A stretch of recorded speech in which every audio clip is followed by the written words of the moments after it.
പെട്ടിയും കെട്ടൊക്കെ ആയിട്ട് ഇറങ്ങി. രാവിലെ തന്നെ ഇറങ്ങിയിട്ടുണ്ട്. ബസ് സ്റ്റേഷനിലേക്ക് പോവാണ്. റോമിലോട്ട് പോകുന്നത്. അപ്പോൾ അവിടുന്ന് ട്രാമിൽ എനിക്ക് പോകണം. ഇന്നത്തെ ദിവസത്തിനൊരു പ്രത്യേകതയുണ്ട്. ഇന്ന് ആക്ച്വലി 1 hour ബാക്കോട്ടേക്ക് പോയി യൂറോപ്യൻ ടൈമിൽ. ഇത് എല്ലാ വർഷവും 2 തവണ ഉണ്ടാവും. ഞാനിത് എനിക്ക് ഇപ്പം ആ കാര്യം അറിയുന്നത്, എനിക്കിത് മുന്നേ അറിയില്ലായിരുന്നു. അപ്പോൾ യൂറോപ്പിൽ ഇങ്ങനെ വർഷത്തിൽ 2 തവണ ടൈം ചേഞ്ച് ആവും. സമ്മറിലും വിൻ്ററിന് തൊട്ട് മുന്നേയും സമ്മറിന് തൊട്ട് മുന്നേ ആയിട്ട്. അപ്പോൾ ഇപ്പോൾ 1 hour ബാക്കോട്ട് പോയി. ഇതിനെ കണ്ടിട്ട് ഞാൻ ഈ ട്രെയിനിൽ കയറണം. അപ്പോൾ ഞാനിപ്പോൾ ബസ് സ്റ്റേഷനിലെത്തി. അപ്പോൾ ഞാൻ ഇതായിരുന്നു പറഞ്ഞു വന്നത്. ഇതുണ്ടോ യൂറോപ്പിൽ എല്ലാ രാജ്യത്തുണ്ടോയെന്ന് അറിയില്ല, ഷെങ്കൻ കൺട്രീസിൽ ഏകദേശമൊക്കെ മാറും തോന്നുന്നു. അപ്പോൾ ഈ ഒക്ടോബറിൽ വരുന്ന ലാസ്റ്റ് സൺഡേ, അതായത് ഇന്നാണ് ലാസ്റ്റ് സൺഡേ. അപ്പോൾ ഇന്നലെ രാത്രി 1 മണിയായപ്പോൾ വീണ്ടും ക്ലോക്ക് 12 മണിയിലേക്ക് തിരിച്ചു പോയി. 1 മണിക്കൂർ അവിടെ മുക്കി. അപ്പോൾ ഇതേ സംഭവം അവരെന്താക്കും, മാർച്ച് ആയിക്കഴിഞ്ഞാൽ, ഇതിപ്പോൾ വിൻ്റർ സീസണിൻ്റെ സ്റ്റാർട്ടിങ്ങിൽ അവർ കുറക്കും. പിന്നെ മാർച്ച് അവസാനം സമ്മർ തുടങ്ങുന്നതിന് മുന്നേ അവർ 1 hour കൂട്ടി വെക്കും. അന്നേരം 1 മണിയാകുമ്പോൾ ചിലപ്പോൾ 2 മണിയിലേക്ക് മാറും. ആ ഒരു സംഭവമുണ്ട് ഇവിടെ. അപ്പോൾ എനിക്ക് ആദ്യം അറിയില്ലായിരുന്നു. ഇപ്പം എന്തോ ഡേ ലൈറ്റ് സേവിങ്, വെളിച്ചത്തിൻ്റെ അവൈലബിലിറ്റി അനുസരിച്ചിട്ട് അവർ ചേഞ്ച് ചെയ്യുന്നതാണെന്ന് തോന്നുന്നു. ഇതൊക്കെയാണല്ലേ. ഒരു 10 മിനിറ്റ് കഴിഞ്ഞാൽ എൻ്റെ ബസ് വരും. 10-15 മിനിറ്റ് കഴിഞ്ഞാൽ. അപ്പോൾ ഇവിടെ നിന്ന് കയറി നേരെ റോമിലോട്ട്. ഈ ബസ്സിൽ എനിക്ക് പോകേണ്ടത്. ഇതാണ് ഈ ഇറ്റാ ബസ് എന്ന് പറയുന്നത്. ഇപ്പോൾ 2-3 ഇതുപോലുള്ള ബസ്സിൽ ഞാൻ യാത്ര ചെയ്ത്. എല്ലാം നല്ല നിലവാരമുണ്ട് കേട്ടോ. ചെറിയ റേറ്റേ ഉള്ളൂ. ഒരു 6-7 യൂറോനൊക്കെ 4-5 മണിക്കൂറൊക്കെ യാത്ര അങ്ങനെ ചെയ്യുന്നത്. അപ്പോൾ അത്രയും ചീപ്പല്ലേ.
ഹോട്ടലെത്തി. ഇവിടുന്ന് മെട്രോ വഴി റൂമിലേക്ക് പോകാനാണ് പ്ലാൻ. ഒരു ബസ്സും ഉണ്ടായിരുന്നു, പക്ഷെ അത് ജസ്റ്റ് മിസ്സായി. പിന്നെ മെട്രോ വൈൻ്റെ അടുത്ത് തന്നെയാണ്, മെട്രോ വഴി പോകാൻ വിചാരിച്ചു. ആക്ച്വലി ഞാൻ വന്ന ആദ്യത്തെ 2 സ്ഥലങ്ങളിൽ മാത്രമേ ടാക്സി ഉപയോഗിച്ചുള്ളൂ കേട്ടോ. ബാക്കിയുള്ള സ്ഥലങ്ങളിലൊക്കെ പബ്ലിക് ട്രാൻസ്പോർട്ട് തന്നെ ഉപയോഗിച്ചത്. അത് ഭയങ്കര കൺവീനിയൻ്റ് ആണ്, റേറ്റും ഭയങ്കര കുറവാണ്. അപ്പോൾ പിന്നെ അത് ഉപയോഗിക്കൽ തന്നെയാണ് നല്ലത്.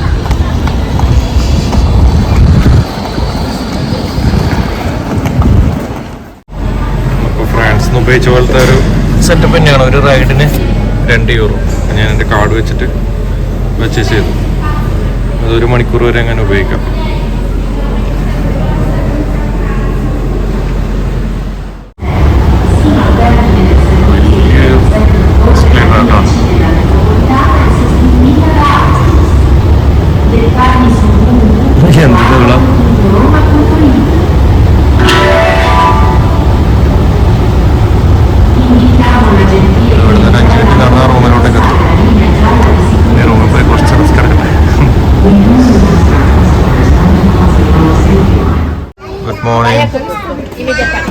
എന്തായാലും തിരമിസു ട്രൈ ചെയ്യാന്ന് വിചാരിച്ചു.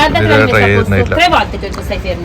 ഇന്ന് basically last day of exploration in Europe. നാളെ തിരിച്ചു പോകണം. ഇന്ന് കൊളോസിയ ഞാൻ ഓൾറെഡി ഇന്നലെ രാത്രി പോയിരുന്നു. അപ്പോൾ പിന്നെ വീഡിയോ കാര്യങ്ങളൊന്നും എടുത്തില്ല, ജസ്റ്റ് നോക്കി എൻജോയ് ചെയ്തു. ചില സമയത്ത് വീഡിയോ ഫോട്ടോ ഒന്നും എടുക്കാൻ തോന്നില്ല. അപ്പോൾ ഇന്ന് ഒന്നുകൂടി പോകണം, ആ സമയത്ത് വീഡിയോ എടുക്കാൻ നോക്കാം. ഞാനിത് ഫിനിഷ് ചെയ്തിട്ട് ഒന്ന് ട്രൈ ചെയ്യട്ടെ. ടേസ്റ്റ് നോക്കട്ടെ.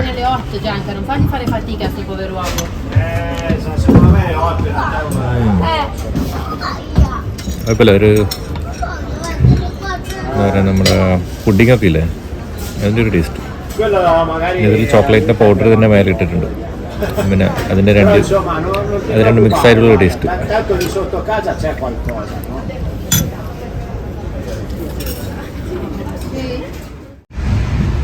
ഞാനിപ്പോൾ ഇവിടെ വില്ല ബോർഗീസ് അങ്ങനെയാന്ന് തോന്നുന്നു ഇതിൻ്റെ പേര്. ഇതൊരു എന്താ പറയുക, ഒരു അർബൻ പാർക്ക് അങ്ങനെ ഇവർ പറയുന്നത്. എന്ന് വെച്ചാൽ ഇവിടെ വലിയ പാർക്കും ഉണ്ട്, അതിൻ്റെ കൂടെ തന്നെ ഇവിടെ കുറേ വില്ലകളുണ്ട്, ആൾക്കാർ താമസിക്കുന്നത്. പിന്നെ ഇതിൻ്റെ അകത്ത് തന്നെ ലേക്ക് ഉണ്ട്. അപ്പം അങ്ങനെ കുറേ സംഭവങ്ങൾ അടങ്ങിയിട്ടുള്ളൊരു പാർക്ക്. നല്ല കൺസെപ്റ്റ് അല്ലേ. പിന്നെ ഇതിൻ്റെ അകത്ത് തന്നെ കുറച്ച് മ്യൂസിയം അതുകൊണ്ടെന്ന് തോന്നുന്നു. കുറച്ച് മ്യൂസിയം ഉണ്ട്. ഇപ്പോൾ നല്ല ഉച്ച സമയമാണ്, പക്ഷേ ഇതിൻ്റെ അകത്ത് നല്ല കുറേ മരങ്ങളൊക്കെ ഉള്ളതുകൊണ്ട് നല്ല തണലും നല്ല കൂളിംഗ് ഉണ്ട്. ഞാൻ കരുതി ഏതായാലും ഇവിടുന്ന് സ്റ്റാർട്ട് ചെയ്തിട്ട് പിന്നെ അങ്ങോട്ട് കുറേ സ്ഥലങ്ങൾ അടുത്തടുത്തിട്ട് പിന്നെ അവസാനം ഒന്നും കൂടെ കൊളോസിയത്തിൽ പോകാമെന്നുള്ളതാണ് എൻ്റെ പ്ലാൻ. അതിനുശേഷം ചെറിയ പർച്ചേസും കഴിഞ്ഞിട്ട് നേരെ റൂമിലേക്ക് പോവാം. നാളെ രാവിലെ പെട്ടിയും കെട്ടി നേരെ നാട്ടിലേക്ക് പോവാം. അതാണ് പ്ലാൻ. റോം എന്ന് പറയുന്നത് ഇറ്റലിൻ്റെ തലസ്ഥാനം കൂടിയാണ്. അപ്പോൾ അതിനും കുറേ വർഷങ്ങൾക്ക് മുന്നേ എനിക്കൊന്ന് 1800 അങ്ങനെ എന്തോ ആ സമയത്തൊക്കെ ഫ്ലോറൻസ് ആയിരുന്നു ക്യാപിറ്റൽ. ഞാനിപ്പോൾ ഇതിന് മുന്നേ പോയിട്ടില്ല. അപ്പോൾ അതായിരുന്നു ക്യാപിറ്റൽ. ശരിക്കും ഫ്ലോറൻസ് എന്ന് പറയുന്നത് ഇറ്റലിൻ്റെ ഒരു നടുവിലായിട്ട് വരുന്ന സ്ഥലമാണ്. റോം കുറച്ച് സൗത്തിൽ വരുന്നതാണ്. എക്സ്ട്രീം സൗത്തല്ല, ഇതിന് താഴെയും കുറേ സ്ഥലങ്ങളുണ്ട്. ഇപ്പം നിലവിലെ തലസ്ഥാനം റോമാണ്.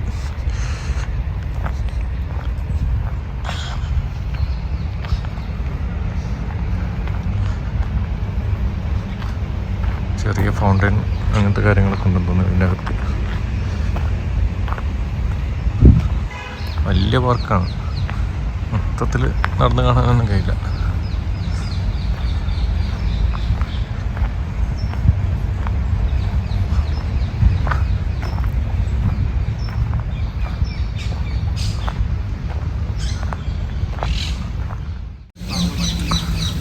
കുറേയൊക്കെ നടന്ന് കണ്ട് ഏകദേശം 70 ഹെക്ടറോളം ഉണ്ട്. നമ്മളൊരു സൈക്കിൾ എടുത്ത് ഇറങ്ങിയാൽ തന്നെ ഒരു ദിവസം കൊണ്ട് കവർ ചെയ്യാൻ പറ്റും തോന്നില്ല. തോന്നുന്നു 17th സെഞ്ച്വറിയിലെങ്ങാനും സ്റ്റാർട്ട് ചെയ്തൊരു പാർക്കാണ്. അപ്പം തന്നെ ആലോചിക്കുക, റോമിൻ്റെ ഒരു ഇമ്പോർട്ടൻസ് ഹിസ്റ്ററിയിലൊക്കെ ഓൾറെഡി എല്ലാവർക്കും അറിയാം. എന്താ പറയുക, ഏറ്റവും ആദ്യം ഉണ്ടായ സിറ്റികളിൽ ഒന്നല്ലേ റോം. അതുപോലെ തന്നെ എനിക്ക് തോന്നുന്നു 1 മില്യൺ പോപ്പുലേഷൻ ഉണ്ടായ ഫസ്റ്റ് സിറ്റിയും റോമാണെന്ന് തോന്നുന്നു.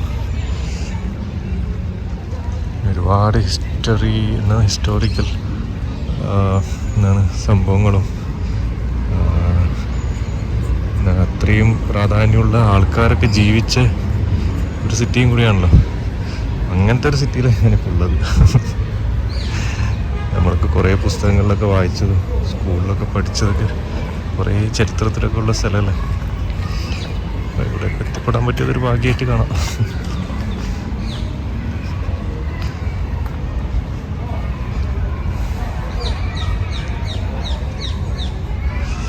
ഇനി അടുത്ത സ്ഥലത്തേക്ക് പോട്ടെ.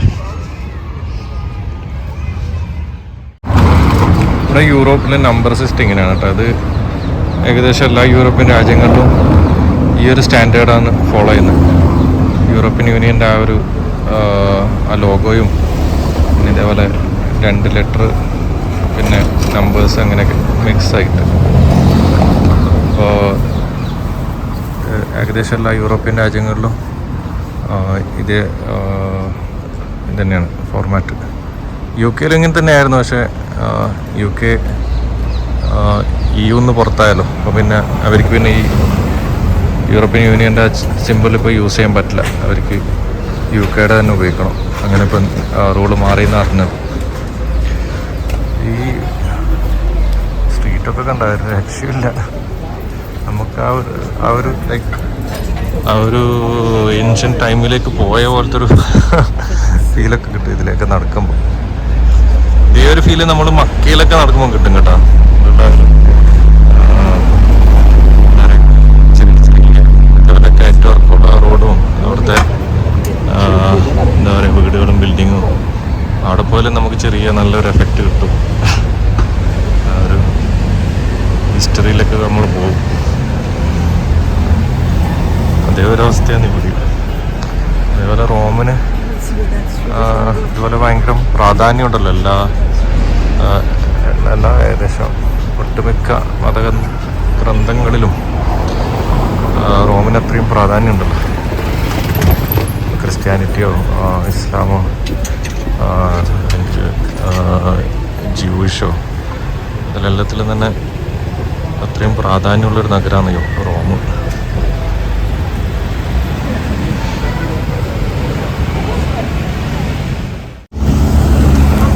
ഇതൊരു ഹിസ്റ്റോറിക്കൽ ലാൻഡ്മാർക്കാണ്. ഇതിൻ്റെ പേര് വരുന്നത് ഒബ്ലിസ്ക് സലൂസിയാനോ എന്നാണ്. ഇത് ഇവിടെ ഒരു ബ്യൂട്ടിഫുൾ ചർച്ചുണ്ട് ഇവിടെ. അതിൻ്റെ നേരെ മുന്നേറ്റ് വരുന്നത്. പിന്നെ ഇതിൻ്റെ താഴെ തന്നെ വേറൊരു ഹിസ്റ്റോറിക്കൽ പ്ലേസ് ഉണ്ട്, സ്പാനിഷ് സ്റ്റെപ്സ് എന്ന് പറഞ്ഞിട്ട്. അവിടെ കുറേ ആൾക്കാരെ കാണുന്നില്ലേ. അപ്പോൾ അവിടെ ആയിട്ടാണ്. അപ്പോൾ അവിടേക്കാണ് ഞാൻ ആക്ച്വലി പോകുന്നത്. ആ സമയത്ത് ഇത് കണ്ടതാണ്.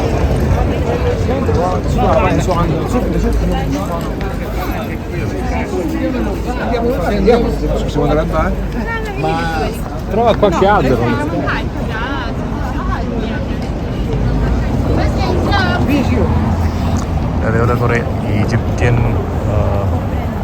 ആർട്ടൊക്കെ കാണാം അതിൻ്റെ മേലെ.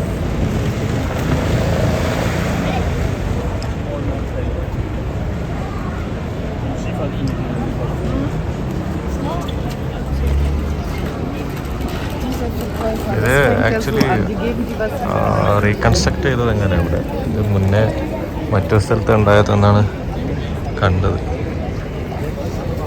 പിന്നെ റോമൻ എംപയറിൻ്റെ തകർച്ചയ്ക്ക് ശേഷം പിന്നീട് ഇവിടെ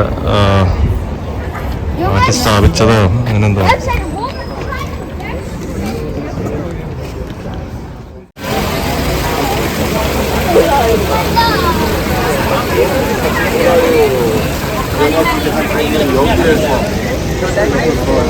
ഇതാണ് സ്പാനിഷ് സ്റ്റെപ്സ് എന്ന് പറഞ്ഞ ഒരു സ്ഥലം. ഒരു ഹിസ്റ്റോറിക്കൽ സിഗ്നിഫിക്കൻസ് ഉള്ള സ്ഥലമാണ്. എനിക്ക് തോന്നുന്നു 18-ാം നൂറ്റാണ്ടിലെങ്ങാനും ബിൽഡ് ചെയ്തതാണ്. അതിൻ്റെ കൂടെ തന്നെ നമ്മളാ കണ്ട സ്ഥലവും ആ ചർച്ചൊക്കെ ആകുമ്പോഴാണ് ആ ഒരു അതിൻ്റെ വ്യൂ കംപ്ലീറ്റ് ആവുന്നത്. ഒരുപാട് വിസിറ്റേഴ്സ് ഉണ്ട് ഇവിടെ.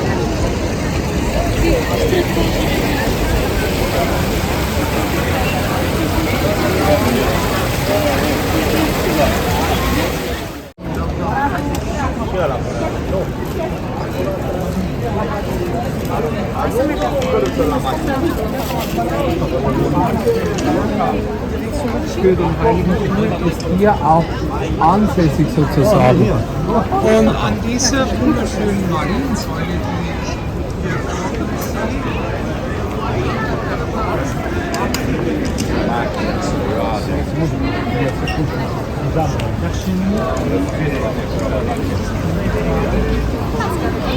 die Überstunde quasi.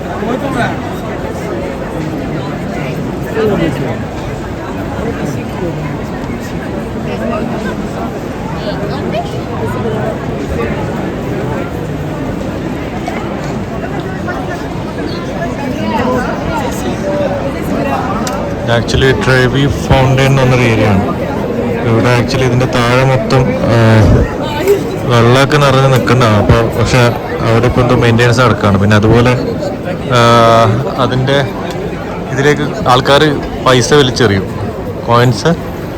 അപ്പോൾ ആ വെള്ളത്തിലേക്ക് വലിച്ചെറിയും. അത് ഒരു വിശ്വാസത്തിൻ്റെ ഇതിലായിട്ടോ വീണ്ടും റോമിലേക്ക് വരാനുള്ളൊരു ഭാഗ്യം ഉണ്ടാകാൻ വേണ്ടിയിട്ട് ആൾക്കാർ ചെയ്യുന്നൊരു സംഭവം എന്നാണ് അറിഞ്ഞത്.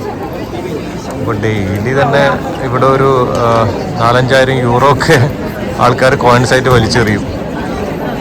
നാട്ടിലൊരു 4-5 ലക്ഷമൊക്കെ ആൾക്കാർ കോയിൻസായിട്ട് ഇതിൽ വലിച്ചെറിയും വെള്ളത്തിലേക്ക്. അപ്പോൾ അവർക്ക് അത്രയും വരുമാനം ഇതിൽ നിന്ന് ഡെയിലി അങ്ങനെ കിട്ടുന്നുണ്ട്. ഇവിടെ ഇപ്പോൾ എന്താ മെയിൻ്റെനൻസ് നടക്കുക, അവരതുപോലെ ഇട്ട പൈസ ഒക്കെ എടുത്ത് പുതിയതിന് വേണ്ടിയിട്ടുള്ള എന്താണ് സെറ്റപ്പ് ആക്കി കൊടുക്കുക, മൊത്തം ക്ലീൻ ചെയ്ത്. അപ്പോൾ ഇനി വീണ്ടും അതിൽ വെള്ളം നിറക്കുമായിരിക്കും. ഇങ്ങനെ ഫൗണ്ടനായിട്ട് ഇങ്ങനെ കണ്ടിന്യൂസ് ആയിട്ട് വെള്ളം വന്നുകൊണ്ടിരിക്കും. ഇതിവിടെ റോമിൽ തന്നെ ഏറ്റവും വലിയൊരു ഫൗണ്ടനായിട്ട് അറിയപ്പെടുന്നു. ഇത് റോമിൻ്റെ സിറ്റി സെൻറ്ററിൽ കൂടിയാണ്.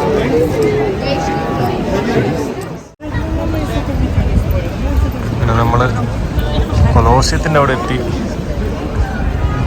മാഗ്നിഫിഷ്യന്റ് കൊളോസിയം മാരകാണ് കേട്ടോ. അതിൻ്റെ ഇടയിൽ ചെറിയൊരു പണി കിട്ടി. ഞാൻ ആക്ച്വലി വീഡിയോ എടുക്കുന്നതുകൊണ്ട് ഫോൺ ചാർജ് പെട്ടെന്ന് കഴിയും. അപ്പോൾ അതുകൊണ്ട് ഞാനൊരു പവർ ബാങ്ക് എപ്പോഴും കയ്യിൽ വെക്കാറുണ്ട്. അപ്പോൾ പവർ ബാങ്ക് ഇന്ന് എടുത്തിട്ടുണ്ടായിരുന്നു, പക്ഷെ ചാർജ് കഴിയാനായി.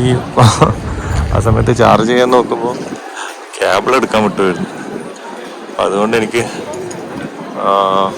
റൂമിലോട്ട് പോകേണ്ടി വന്നു കേബിൾ എടുക്കാൻ. അപ്പോൾ ആ റൂമിലേക്ക് പോകുന്ന സമയത്താണെങ്കിൽ ഞാൻ ബസ്സിനാണ് പോയത്. അപ്പോൾ 2 ബസ് ടൈമിന് വന്നില്ല. അതുപോലെ തന്നെ തിരിച്ചു വരുമ്പോൾ 2 ബസ് ഉണ്ടായില്ല. അപ്പോൾ അങ്ങനെ ഏകദേശം 1 അവറോളം ലേറ്റായി. ടോട്ടൽ 2 hours അവിടെ നഷ്ടപ്പെട്ടു. ഞാൻ വിചാരിച്ച പ്ലാന് കുറച്ച് തെറ്റി. അപ്പോൾ ഇവിടെ ഞാൻ കുറച്ചും കൂടി നേരത്തെ എത്തണം എന്നാണ് എൻ്റെ പ്ലാന്. കുഴപ്പമില്ല, എന്നാലും മൊത്തം ഇരുടായിട്ടൊന്നുമില്ല. ഇനിയും 1-2 സ്ഥലം കാണാനുണ്ട്. അപ്പോൾ അതൊന്നും ചിലപ്പോൾ വീഡിയോ എടുക്കാൻ പറ്റില്ല. അത്ര ഇരുടായി കഴിഞ്ഞാൽ പിന്നെ വീഡിയോ ചിലപ്പോൾ ക്ലിയർ ഉണ്ടാവില്ല. പിന്നെ കൊളോസിയത്തിനെ പറ്റി പറയുകയാണെങ്കിൽ ഏറ്റവും റോമിൽ ഏറ്റവും ഫേമസ് സ്ഥലമല്ലല്ലേ. പണ്ട് ഗ്ലാഡിയേറ്റേഴ്സ് തമ്മിലൊക്കെ ഉണ്ടാകുന്ന ഫൈറ്റും കാര്യങ്ങളൊക്കെ ആൾക്കാർ കാണാൻ വേണ്ടി വരുന്ന ഒരു സ്ഥലം. അതുപോലെ തന്നെ മറ്റ് മെയിൻ ഇവൻറ്റ്സും നടക്കാറുണ്ടെന്നാണ് പറയപ്പെടുന്നത്. നമ്മൾ ഈ ഗ്ലാഡിയേറ്റേഴ്സ് സിനിമ കണ്ടവരൊക്കെ, ഗ്ലാഡിയേറ്റേഴ്സ് എന്ന് പറഞ്ഞ സിനിമ കണ്ടവർക്കൊക്കെ അറിയാം ഇതിൻ്റെ കുറേ കാര്യങ്ങൾ. ഒരു മാരക ഫിലിമുമാണ്. അതുപോലെ തന്നെ ഇതും ഒരു മാരക സ്ഥലമാണ്.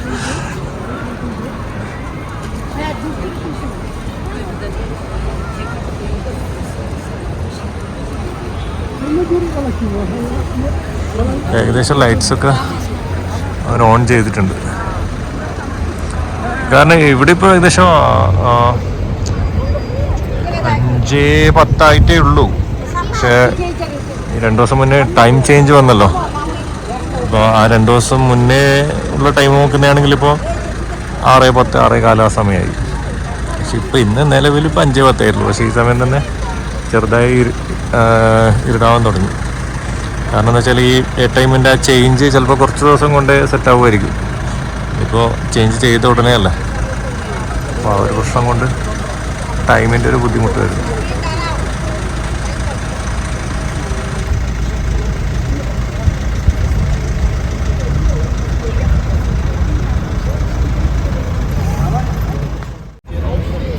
ഇത് മറ്റൊരു സൈഡിൽ നിന്നുള്ള വ്യൂ ആണ്. ഇതിന് ഫ്ലാവിയൻ ആംപി തിയേറ്ററിനോടുള്ള പേര് കൂടി ഉണ്ടായിരുന്നു കേട്ടോ മുന്നേ. പിന്നെ ഇവിടെ ഏകദേശം ഒരു 80,000 ആൾക്കാർക്കോളം ഇവിടെ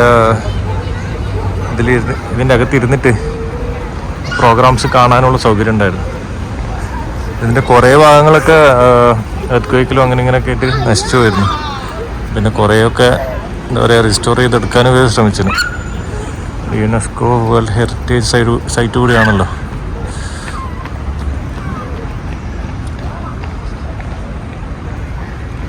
ഹിസ്റ്റോറിക്കൽ പ്ലേസ്. ഹിസ്റ്ററിയിൽ അത്രയും സിഗ്നിഫിക്കൻസ് ഉണ്ട് ഇതിനൊക്കെ. ഇന്നലെ രാത്രി ഞാൻ വന്നപ്പോൾ അതിൻ്റെ മേലെ വന്നിട്ടായിരുന്നു കണ്ടത്. നല്ല ഭംഗിയുണ്ടായിരുന്നു. അവിടെ നല്ല വ്യൂ കിട്ടും.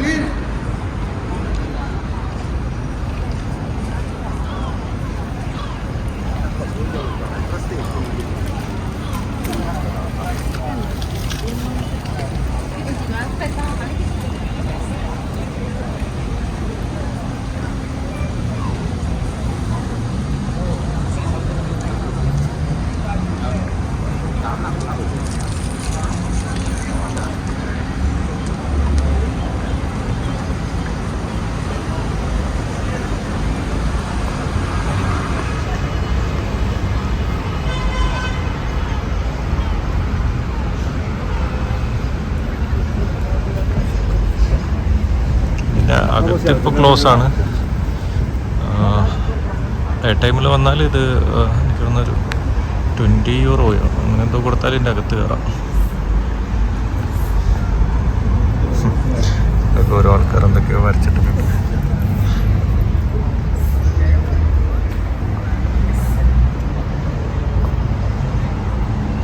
പിന്നെ അകത്ത് പിന്നെ പ്രത്യേകിച്ച് ഇതിൻ്റെ ഇതന്നെ ഈ ഇരുന്നിട്ട് കാണാനൊക്കെ ഉള്ള സെറ്റപ്പും പിന്നെ മെയിൻ പ്രോഗ്രാംസ് നടക്കുന്ന സ്ഥലം.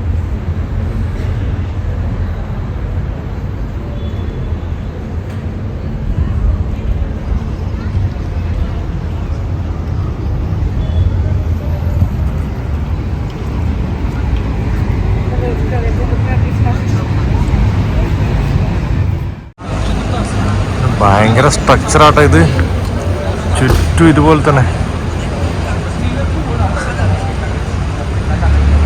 ആ കാലത്തൊക്കെ ഇതൊക്കെ നിർമ്മിച്ചതൊക്കെ സമ്മതിക്കണം.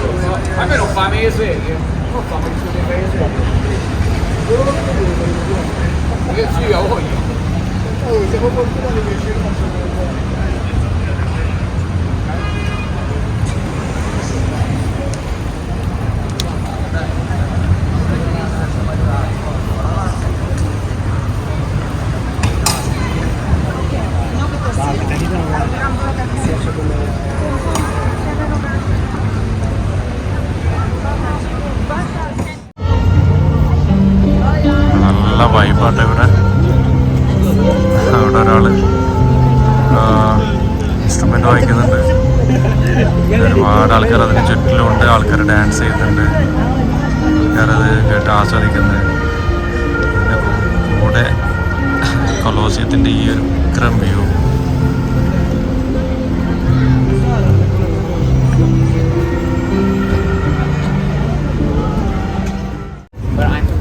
ഇതും ഒരു ഹിസ്റ്റോറിക്കൽ ലാൻഡ്മാർക്കാണ്. ട്രാജൻസ് ഫോറം എന്ന ഇതിൻ്റെ പേര്. നല്ല പഴക്കമുള്ള കെട്ടിടങ്ങളാണ് ഇതൊക്കെ.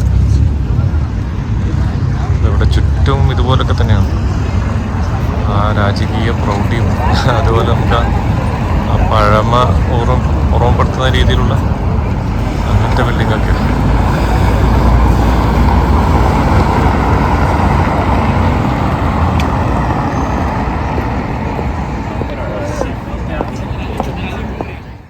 ഇവിടെ ഇപ്പോഴും കോയിൻ ബൂത്ത് സംഭവം ഉണ്ട് കേട്ടോ. ഇപ്പോഴും കോയിനിട്ടൊരു കൊളയാണ്.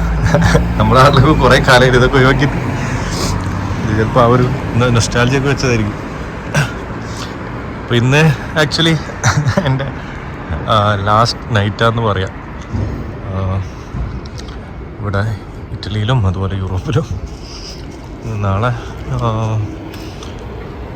ഉച്ച ഒരു 3-3:30 എൻ്റെ ഫ്ലൈറ്റ്. ഇവിടെ നിന്ന് എന്തായാലും രാവിലെ തന്നെ വിടണം. ചെക്കൗട്ട് ചെയ്തിട്ട് എയർപോർട്ടിലേക്ക് ഏകദേശം 1 മണിക്കൂറോളം പോകാനുണ്ട്. അപ്പോൾ ഇവിടുന്ന് എൻ്റെ അടുത്ത് തന്നെ സ്റ്റേഷനുണ്ട്. അപ്പോൾ അവിടുന്ന് ബസ്സുണ്ട് ഡയറക്റ്റ് എയർപോർട്ട് ഷട്ടിൽ സർവീസ് ഉണ്ട്. അവിടുന്ന് €7 എങ്ങനെയാണ് ചാർജ്. അങ്ങനെ പോകാമെന്ന് എൻ്റെ പ്ലാൻ. അതെല്ലാം ഒരു 10-15 മിനിറ്റ് കൂടുമ്പോഴുണ്ട് ബസ്. അതുകൊണ്ട് കുഴപ്പമില്ല. ട്രെയിനും ഉണ്ട്, പക്ഷെ ട്രെയിനെക്കാട്ടി നല്ലത് ബസ്സാണ്. കാരണം ട്രെയിന് കുറച്ച് അവിടെ എത്തിയാലും കുറച്ച് നടക്കാനുണ്ട് തോന്നുന്നു. അങ്ങനെ ഇറ്റലിയോടും യൂറോപ്പിലോടൊക്കെ ഏകദേശം ബായ് പറയാനുള്ള സമയമായി. നേരത്തെ പോയി കുറച്ച് പർച്ചേസൊക്കെ ചെയ്തു. എന്തായാലും പുറത്തുനിന്ന് കുറച്ച് പോയി തിരിച്ചു വരുന്ന സമയത്ത് എന്തെങ്കിലും കുറച്ച് ചോക്ലേറ്റ്സ് എങ്കിലും കൊണ്ടുപോകണ്ടേ. അങ്ങനെ അത്യാവശ്യം കുറച്ച് പർച്ചേസും കാര്യങ്ങളൊക്കെ ചെയ്തു. ഇപ്പോൾ പോയി ഫുഡ് കഴിച്ചു. പനീനി എന്ന് പറഞ്ഞൊരു സംഭവമാണ് കഴിച്ചത്.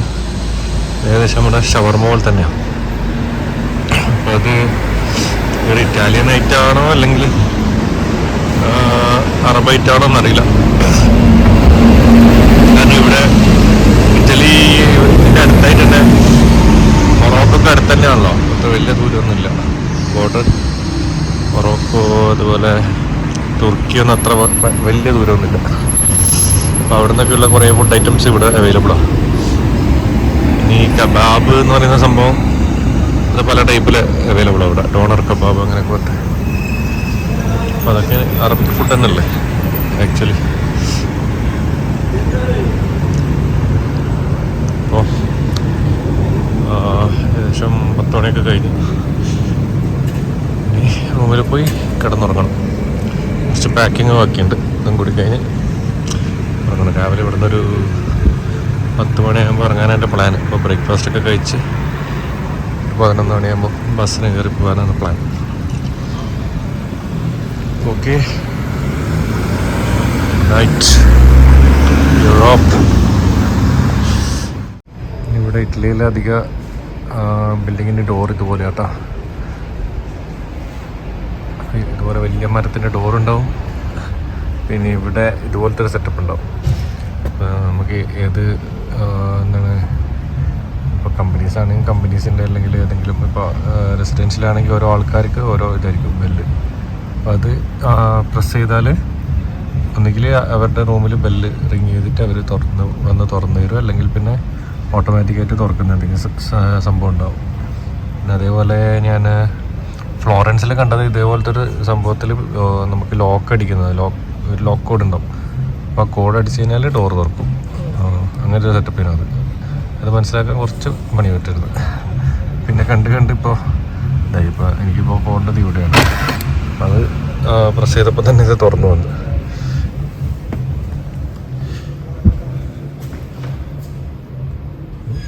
അടച്ചു കൊടുക്കുക. തുറക്കണം എന്നുണ്ടെങ്കിൽ ഇവിടെ ഇങ്ങനെ പ്രസ് ചെയ്താൽ അത് ലോക്ക് ഓപ്പൺ ആവും. Good morning.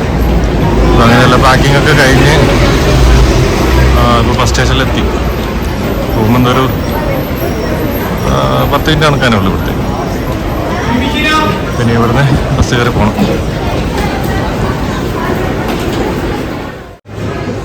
ചെക്കിനൊക്കെ കഴിഞ്ഞ് ബോർഡിംഗ് പാസ്സൊക്കെ കിട്ടി. ഡ്യൂട്ടി ഫ്രീ ഏരിയയിലാണ് ഉള്ളത്. ഇവിടെ ലോഞ്ച് ആക്സസ് ഉണ്ട് എൻ്റെ കാർഡിന്. അപ്പോൾ ലോഞ്ച് നോക്കണം.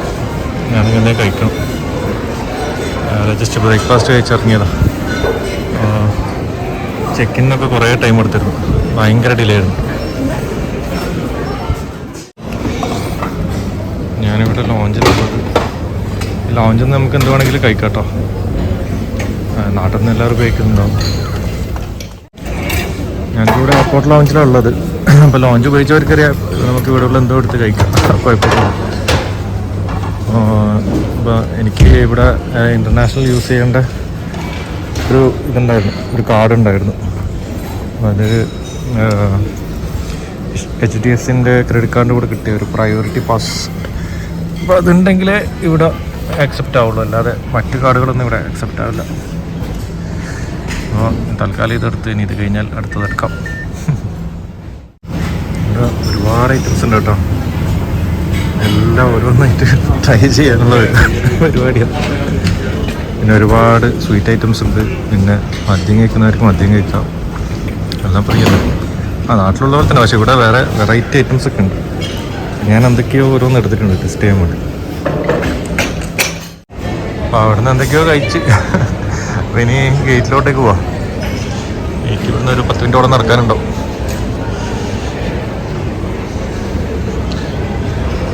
അത്യാവശ്യം നല്ല വലിപ്പമുള്ള എയർപോർട്ടാട്ടോ. പല സ്ഥലങ്ങളിലേക്കും ഇവിടുന്ന് കണക്ഷൻ പോകുന്നുണ്ട്. എനിക്ക് താഴെ പോകണം. താഴെ പോയിട്ട് ലെഫ്റ്റിലോ റൈറ്റിലോ എങ്ങനെ പോവാം. ആ ഭാഗത്തേക്ക് പോകാം.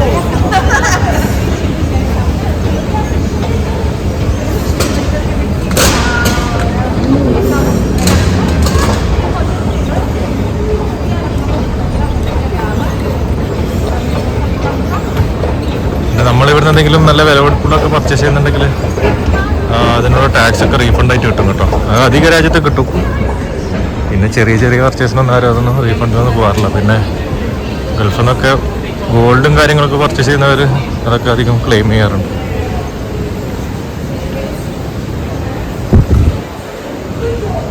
പിന്നെ ഇവിടെ അതേപോലെ റോമിലല്ല, ഇറ്റലിയിൽ മൊത്തത്തിൽ നമ്മൾ ഡെയിലി ടാക്സ് കൊടുക്കണം. സിറ്റി ടാക്സ്, ഓരോ സിറ്റിയിലും ഓരോ ടാക്സാണ്. റൂമിനൊക്കെ ഇപ്പോൾ റോമിൽ നല്ല ടാക്സാണ്. റോമിൽ ഡെയിലി 5 യൂറോ വെച്ചിട്ട് ടാക്സ് കൊടുക്കണം പെർ നൈറ്റ്. പിന്നെ അതെനിക്ക് തോന്നുന്നു ഇവിടെ മിലാനിലും അതേപോലെ വെനീസിലൊക്കെ കുറച്ച് കുറവായിരുന്നു തോന്നുന്നു. അത്ര ഉണ്ടായതായിട്ട് എനിക്ക് ഓർമ്മയില്ല. കാരണം ഇവിടെ ഞാൻ ഡയറക്റ്റ് ക്യാഷ് ആയിട്ടാണ് കൊടുത്തത് ടാക്സ്. അതുകൊണ്ട് അത് നല്ല ഓർമ്മയുണ്ട്. പിന്നെ അതേപോലെ ഞാൻ അറിഞ്ഞതെന്ന് വെച്ചാൽ നമ്മൾ 7 ദിവസത്തിൽ കൂടുതൽ താമസിക്കുന്നുണ്ടെങ്കിൽ ആ സിറ്റി ടാക്സ് ഒഴിവാക്കി കിട്ടുന്നതാണ് അറിഞ്ഞത്.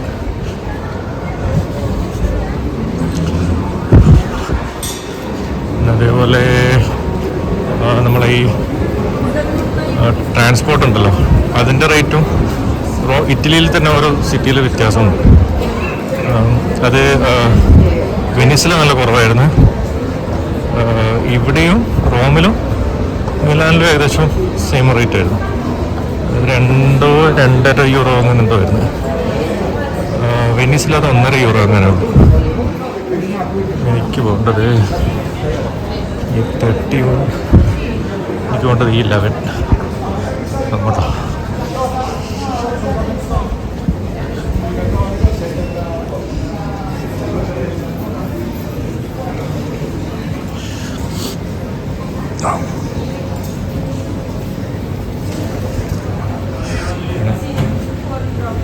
എടുക്കാൻ തോന്നുന്നു, ഇങ്ങനെ ഒഴുകുന്നുണ്ട്.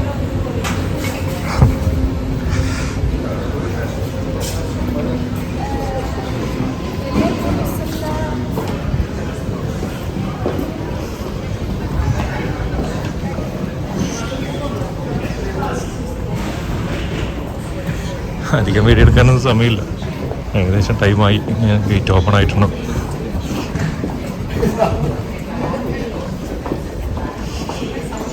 ശരി, ഗേറ്റിലോട്ട് പോട്ടെ. അത് ഇവിടെ തന്നെ ആയിരുന്നു കേട്ടോ, അധികം പോണ്ടിയൊന്നും വന്നില്ല. തുടങ്ങിയിട്ടേ ഉള്ളൂ, ബോർഡിങ് തുടങ്ങിയിട്ടേ ഉള്ളൂ. തിരക്കൊന്നുമില്ലല്ലോ അവസാനം. أو أطفال صغار أقل من 4 سنوات للتقدم والبدء بإجراءات الصوت عبر البوابة رقم E11. الرجاء تجهيز بطاقتكم الخاصة ബോർഡിങ് കഴിഞ്ഞു. 2 ക്യൂ ഉണ്ടായിരുന്നു. ഒന്ന് സൗദിയുടെ തന്നെ വേറൊരു ഫ്ലൈറ്റിൻ്റെ ആണ്. എൻ്റെ ഭാഗത്ത് വലിയ ക്യൂ ഒന്നും ഉണ്ടായില്ല. അപ്പോൾ ഞാൻ കുറച്ച് സമയം അവിടെ ഇരുന്നു, പിന്നെ കയറി.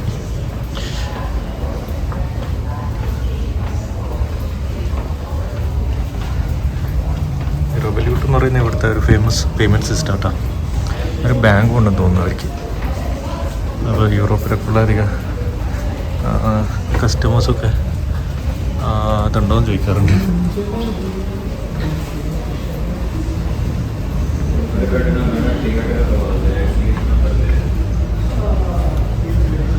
ഇതാണ് ഫ്ലൈറ്റിലേക്ക്. സൗദി ആയതുകൊണ്ട് അതിൻ്റെ അകത്തുനിന്ന് വീഡിയോ എടുക്കാൻ പറ്റുന്നതെന്ന് എനിക്ക് തോന്നുന്നില്ല. അപ്പോൾ ഇല്ലെങ്കിൽ ജിദ്ദിലെത്തിയിട്ടെടുക്കാം.